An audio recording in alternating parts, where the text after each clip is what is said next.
माय माऊली नमस्कार. 18 पुराणातील एक पुराण श्री गरुड पुराण महात्म्य कथासार अभिवाचन करत आहे. अध्याय 6. प्रथम श्री शिवशंकराला नमस्कार करून प्रारंभ करते. ओम नमो श्री परमात्मने नमः. ओम नमो श्री परमात्मने नमः. 52. विनायकाने सांगितलेले लक्षणे. याज्ञवल्क्य मुनी म्हणाले, आता मी विनायककडून उपसृष्ट झालेल्या पुरुषाचे लक्षण सांगतो. असा पुरुष स्वप्नात सुद्धा जलाचे अधिक स्मरण करतो.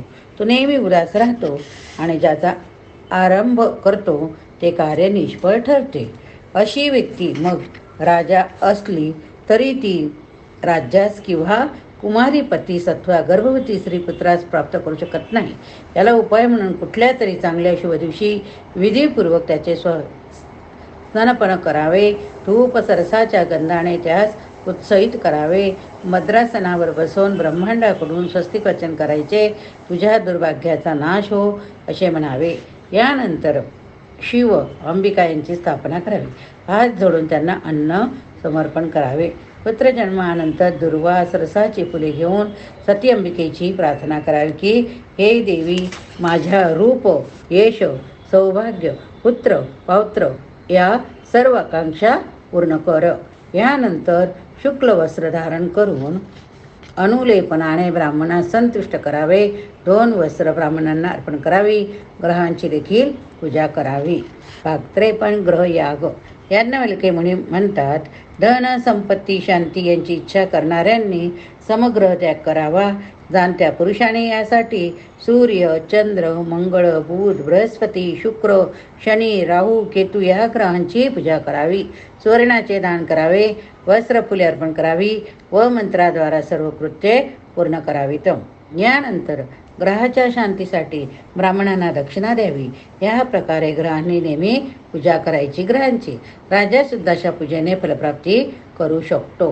54 वानप्रस्थ भिक्षुक आश्रम. याज्ञवल्क्य ऋषी म्हणाले, वानप्रस्थ आश्रम ग्रहण करणाऱ्याला जे करावे लागते ते आता मी सांगतो. त्याने आपल्या पत्नीच्या पालनपोषणाचा भार पुत्रावर टाकून किंवा पत्नीस आपल्याबरोबर घेऊन या आश्रमाचा स्वीकार करावा. वानप्रस्थ आश्रमाने नेहमी अग्निसहित ब्राह्मण, पितर, देव, अतिथींचे यजन करावे. आपल्या मृत्यास तृप्त करावे लागते. त्याने नेहमी जटा लोभ धारण करावे. अंतर्मुख झाले पाहिजे. त्याने कोणत्याही वस्तूचा आश्रय न घेता भूमीवर झोपावे. कोणतीही आकांक्षा मनात न धरता कार्य करावे. त्याने नेहमी वेद आरतीचा अभ्यास करावा. सर्व प्राणी मात्रांच्या हिताबद्दल कार्यमग्न राहावे. वानप्रस्थीचे कधीही क्रोध करू नये. सर्वांनाच त्याने प्रेमाने वागवावे. आपणही तसेच राहावे. याज्ञवल्क्य मुनी पुढे सांगता, मी आता आपल्याला भिक्षू धर्म सांगतो. वानप्रस्थाश्रमात राहिल्यानंतर वनापासून मुक्त राहावे. सर्व वेदांना प्रदक्षिणा करावी. यानंतर आत्म्यामध्ये अग्नीची प्रतिष्ठापना करावी. सर्व प्राणीमात्राचे त्यासाठी कार्यमग्न राहावे. संपूर्ण शांती धारण करावी. 3 दंड धारण करावे. कमंडलू धरावा. सर्व प्रकारच्या मेहनतीचा परित्याग करावा. भिक्षा मागण्यासाठी कोणत्या गावाचा आश्रय घ्यावा. आपल्या साथीदार भिक्षुकाबरोबर यात्रा इत्यादीचा मोह करू नये. त्यासाठी परमहंस होऊन राहावे. या प्रकारे सिद्धियोग धारण करून जो आपल्या देहाचा त्याग करतो त्यास सिद्धी अमृत प्राप्त होते. योगांचा अभ्यास करून जा अल्पाहार करून राहतो त्यास परासिद्धी प्राप्त होते. याचक अतिथीचे प्रिय करणारा ज्ञानशील गृहस्थ देखील श्राद्धविधी केल्याने मुक्ती प्राप्त करतो. 55 पापी लोकांना मिळणारे नरकातील फळ. याज्ञवल्क्य मुनी म्हणता, महापातकामुळे नरकाची प्राप्ती झालेला माणूस परत कुत्रा, गाढ, हुंट ही योनी प्राप्त करतो व शेवटी मुका बनून राहतो. सुवर्णाची चोरी करणारा माणूस कृमिकीटकांची योनी प्राप्त करतो. गुरुच्या शय्येवर निजणाऱ्या व्यक्ती क्षय आदी जर्जर करणारे रोग होतात. धान्याची चोरी करणारा माणूस उपाशी राहतो. तो भूक आणि रोगाने पछाडलेला राहतो. तेलाची चोरी करणारा, तेल पिणारा, दुर्गंधी येणारा सामा असतो. असे सर्व लोक शुभ लक्षणाच्या बाबतीत दरिद्री आणि अधम असतात. जन्ममरणाच्या फेऱ्यात पुन्हा पुन्हा अडकतात. 56 प्रेतशुद्धी वर्णन. याज्ञवल्क्य ऋषी म्हणतात, आता मी प्रेतामुळे होणाऱ्या अशुद्धीविषयी आपल्याला सांगतो. ज्या मनुष्यास पुरुष 2 वर्षापेक्षा अधिक काळ लोटला नसेल, त्यास परत ज्या मनुष्याला पुरून 2 वर्षापेक्षा अधिक काळ लोटला नसेल, त्यास परत वर काढून विधीपूर्वक पुरावे, नंतर उदक क्रिया केली तरी चालते. स्मशानपर्यंत पोहोचेपर्यंत सर्व अनुयायाबरोबर यमसुक्ताचा जप करावा. दारू पिणारे, आत्मघात करणारे शुद्धीकरणास पात्र नसतात. प्रेत कार्यानंतर दुसऱ्याची शुद्धी स्नान केल्याने करावे. त्या दिवशी घरातील लोकांनी इतर ठिकाणाहून प्राप्त झालेले अन्न खाऊन जमिनीवरच झोपावे. यज्ञ करणाऱ्या पुरुषाने प्रेतासाठी 3 दिवस अन्नदान द्यावे. अशा प्रकारे वर्णाप्रमाणे ब्राह्मणास 10 दिवस, क्षत्रियास 12 दिवस, वैश्यांचा 15 दिवस व क्षुद्राचा 30 दिवस अशुद्धे असते. सती, व्रती, ब्रह्मचारी, दानवेत्ता, दान देताना मरण पावला, विवाहाच्या वेळेस यज्ञात मरण आले, देशावर आपली आपत्ती आली असता युद्धात मरण पावला तर माणसाची शुद्धी ताबडतोब होते. अग्निकर्म, माती, वायू, मन, जप, तप, निराहार ही सर्व शुद्धीची कारणे. यामुळे शुद्धी होते. ब्राह्मणाचं जर काही कारणाने निर्वाह होत नसेल तर अशा वेळी त्याने क्षत्रिय किंवा वैश्यानुसार जीवन जगावे. वैश्याचा व्यवसाय स्वीकारला तर दही, दूध, तूप, जल, अग्नी, वस्त्र इत्यादीची विक्री करू नये. त्याने शेतीचे कार्य करावे. घोड्यांचा देखील विक्रय करू नये. भाग 57. पराशर मुनींचे धर्मकीर्तन. सुत म्हणाले, पराशर मुनींनी व्यास मुनींना वर्णाश्रमाचे धर्म सांगितले. त्यानुसार श्रुती, स्मृती, सदाचार हे वेदांचे कार्य करणं आहे.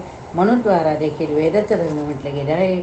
कलियुगात दान व धर्म केला जातो. स्नान, संध्या, जप, होम, देव, अतिथींचे पूजन ही 6 कामे रोज केली जातात. याप्रमाणे जो चांगल्या व्रतांचे पालन करतो तो नेहमी आदरणीय असतो. क्षत्रिय लोकांची कामे शत्रूंच्या सैन्यात जिंकून पृथ्वीचे रक्षण करावे होय. वैश्यांनी व्यवसाय, शेती, गोपालन करावे. शूद्रांनी भक्ती सेवा करावी. अभक्ष्यभक्षण करणाऱ्याने, चोरी करण्याचे, स्त्रीस पळविल्याने पतित होण्याची वेळ मनुष्यावर येते. जर ब्राह्मणावर आपत्ती काळ व संकट आले, त्याने कृषी कर्म स्वीकारलं तर त्याने दमलेल्या बैलास कामात जुंपू नये. ब्राह्मणाने दिवसाच्या अर्ध्या वेळात स्नानसंध्या करावी. नंतर ब्राह्मणांना भोजन द्यावे. पंचयज्ञाने कार्य करावे. त्याने वाईट कृत्यांची निंदा करावी. जे लोक क्षत्रिय, वैश्य, शूद्र असून दान करीत नाही त्यांना चोर समजले जाते. भाग 58. नीतिसार कथन. भाग 1. सुतांनी राजा आदी लोकांना हितकर स्वर्ग मिळवून देणारे असे नीतिशास्त्र सांगितले. ते म्हणतात, सिद्धी प्राप्त करणाऱ्या व्यक्तीने सत्पुरुषाचीच नेहमी संगत धरावी. वाईट लोकांच्या संगतीने या लोकांमध्ये काही प्राप्त होत नाही. अशा लोकांनी क्षुद्र स्वभाव असणाऱ्या माणसांशी संवाद करू नये. विरोध करणाऱ्या माणसाशी प्रेम, मित्राला विरोधही करू नये. अशा व्यक्तीने मूर्ख ब्राह्मणाला, युद्ध न करणाऱ्या क्षत्रियाला, आळशी वैश्याला, क्षुद्राला जवळसुद्धा फिरकू देऊ नये. त्यांचा राग करावा. चांगल्या माणसाने चांगल्याच माणसाशी संगती ठेवल्याने, बुद्धिमान लोकांची चर्चा केल्याने, लोभी नसणाऱ्या माणसाशी मैत्री केल्याने त्यास कधीही दुःख प्राप्त होत नाही. अशा व्यक्तीने परस्त्री, परधन, परान्न,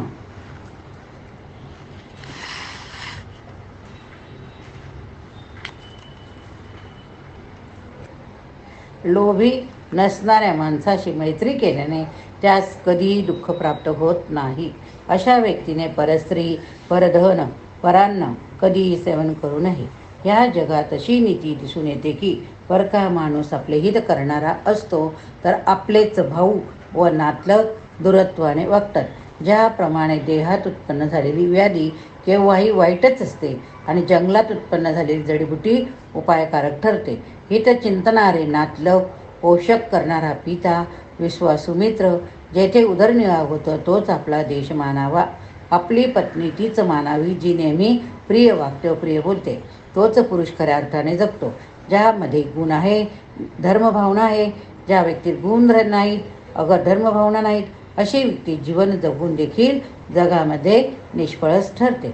गृहकार्यात दक्ष असणारी, प्रिय भाषण करणारी, पतिव्रतेचे आचरण करणारी, सर्व प्रकारच्या सौभाग्यादी वृद्धी करणारी पत्नी लाभणारा माणूस हा सुखाच्या तुलनेत साक्षात देवेंद्रच होय.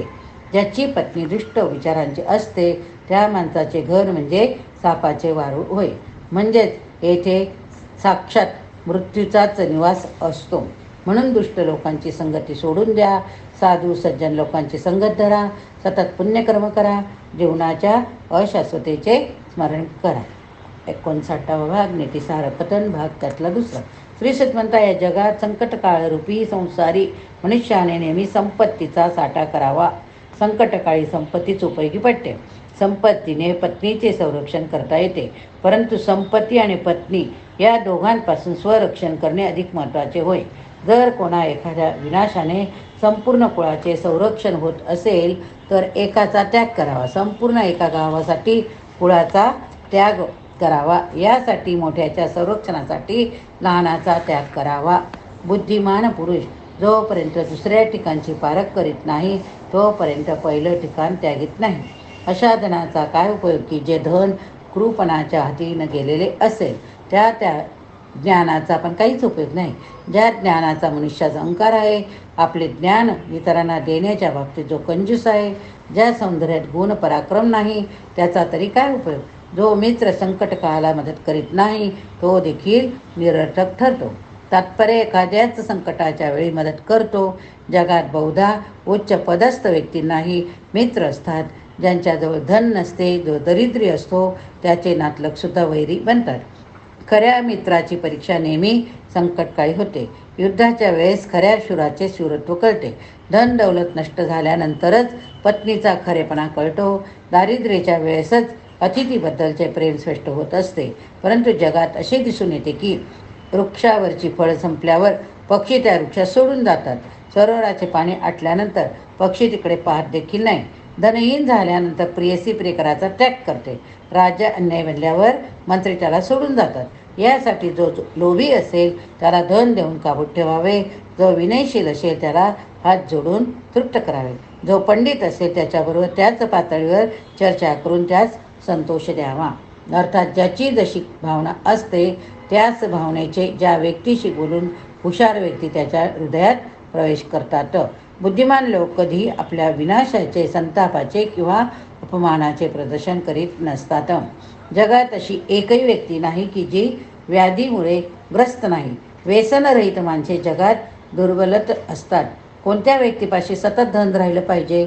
अर्थात असा कोणी नाही. ज्या माणसाला कधीच संकट आलेलं नाही असा एकही माणूस या जगात नाही.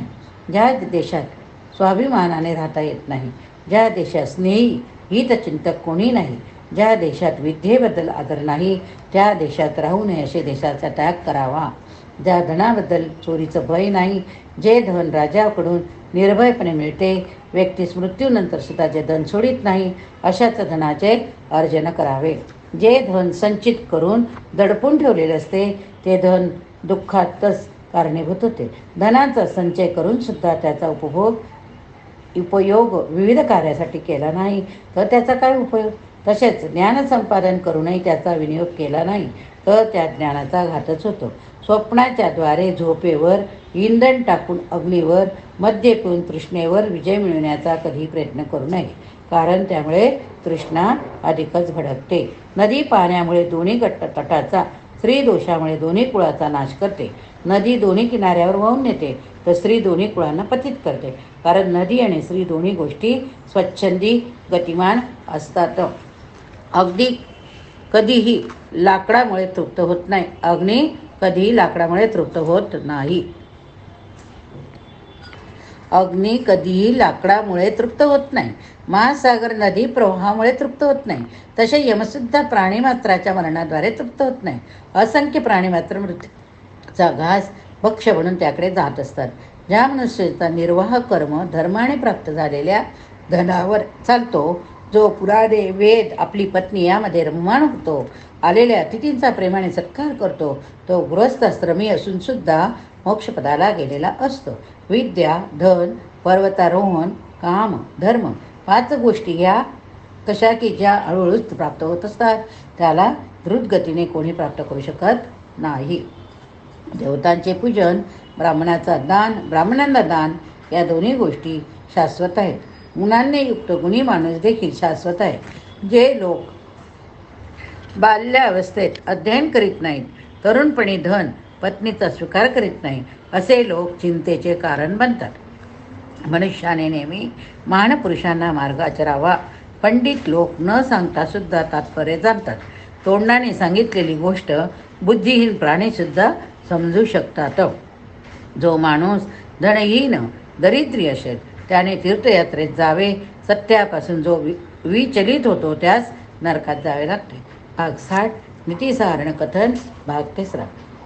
श्रीसूत म्हणता, जो मनुष्य निश्चित सत्य अशा वस्तू विषयांचा त्याग करून असत्य गोष्टीचे सेवन करतो तेव्हा सत्य गोष्टीचा नाश तर झालेलाच असतो, असत्य गोष्टीचा आपणाहूनच नाश होतो. बोलता न येणाऱ्या माणसाशी विद्या अशीच निष्फळ ठरते, ज्याप्रमाणे भित्र्या माणसाच्या हातात दिलेले शस्त्र निरुपयोगी ठरते. म्हणूनच म्हटले जाते की सुंदर पत्नी पाहण्यासाठी नेत्र उत्तम सुग्रास भोजन करण्यासाठी पचनशक्ती, रमणीबरोबर क्रिया करण्यासाठी शक्ती, दान करण्यासाठी उदार मन, या गोष्टी अशा तशा मिळत नाही. त्यासाठी पुष्कळ कठीण तपश्चर्या करावी लागते. ज्या धनामुळे वाईट कृत्य केले जातात त्या धनाचा काय उपयोग? परंतु काहींची शक्ती अशी असते की जे सर्पाच्या मस्तकावरील मण्याचे ग्रहण करू शकतात. बालकाच्या मुखातून निघालेल्या सुभाषितांचे कौतुक करता, अपवित्र स्थानातून सुद्धा सोने उचलता, वाईट कुळातील श्रीरूपी रत्नाचा स्वीकार करू शकता.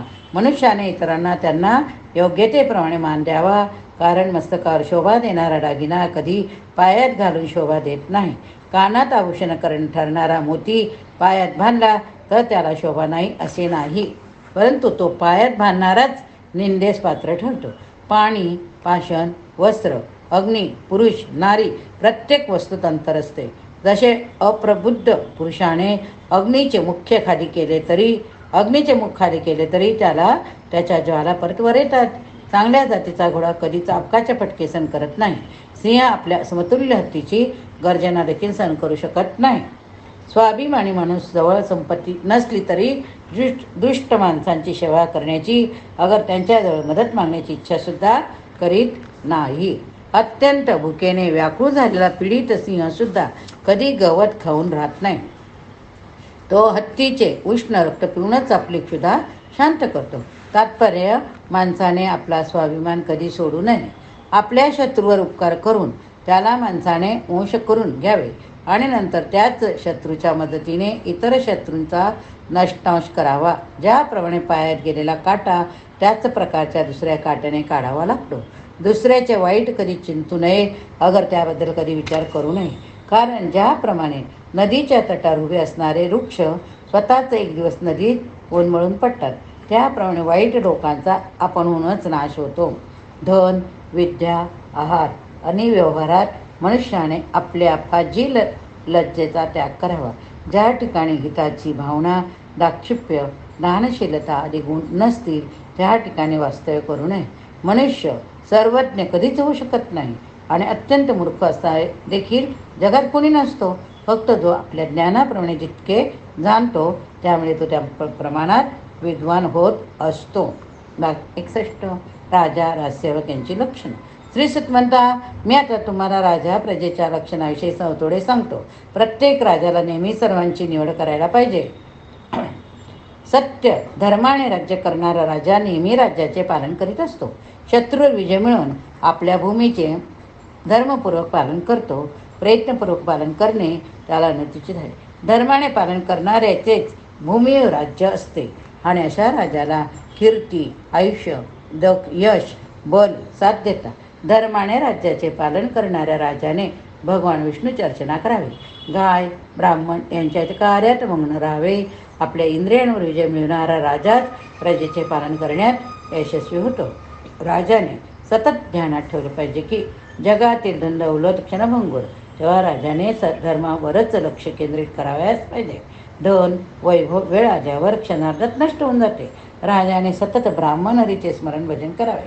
त्याने परस्त्रीला मातेप्रमाणे पाहावे. परधन मातेच्या ढिगाऱ्याप्रमाणे तुच्छ लेखावे. ह्या जगात संपत्तीलाच लोक मानतात, तिचा संचय करून ठेवतात. परंतु त्या अज्ञानी लोकांना कळत नाही की राजाच्या पुत्राप्रमाणे प्रजेचे पालन करीत असतो, त्यासाठी धनसंचय करू नये. ज्या राजास शास्त्रीय ज्ञान नसते तो राजा अपूर्ण ज्ञानाचाच असतो. शास्त्रहीन असतो तो आंधळ्याप्रमाणे काही बघू शकत नाही. या राजाचे पुत्र, मंत्रीगण, पुरोहित इत्यादी निद्रिस्त तथा आळशी असतात. प्रजेकडे ज्याचे लक्ष नसते अशा राजाचे राज्य फार काळपर्यंत टिकू शकत नाही. आणि ज्या राजाने या सर्व सेवकांना काबूत ठेवलं असेल तो राजा खरे तर पूर्ण भूमंडळाचाच अधिकारी होतो. राजाने संकटकाळी त्रस्त होऊ नये, मन स्थिर ठेवावे, त्याने नेहमी सुखदुःखात समबुद्धी ठेवावी, आत्मा देखील प्रसन्न ठेवावा. धैर्यवान माणसे कष्टाने कधीच उदासीन होत नसतात. ज्याप्रमाणे चंद्र राहूच्या कक्षेत प्रवेश करून सुद्धा परत पूर्वीसारखा तेजस्वीच राहतो. राजाने धन, वेद, अर्थशास्त्राचे रक्षण करावे. जो राजा काही कारण नसताना मंत्रीगणावर कोपिष्ट होतो तो शीघ्र संतापी सूर्याकडून राग ओढून घेतो. जो राजा अहंकाराने मदस्त होऊन विलासात दंग होतो तो राजा शूरकडून लवकरच पराभूत होतो. म्हणून राजाने अतिरिक्त सुख, भोग इत्यादीचा त्याग करावा. उद्योग, साहस, धैर्य, बुद्धी, पराक्रम इत्यादी गुणांनी राजाने नेहमी उत्साहित राहावे. या ठिकाणी हा भाग संपला. पुढील भागात आपण राजा, मंत्रीगण यांचे वर्णन बघूया.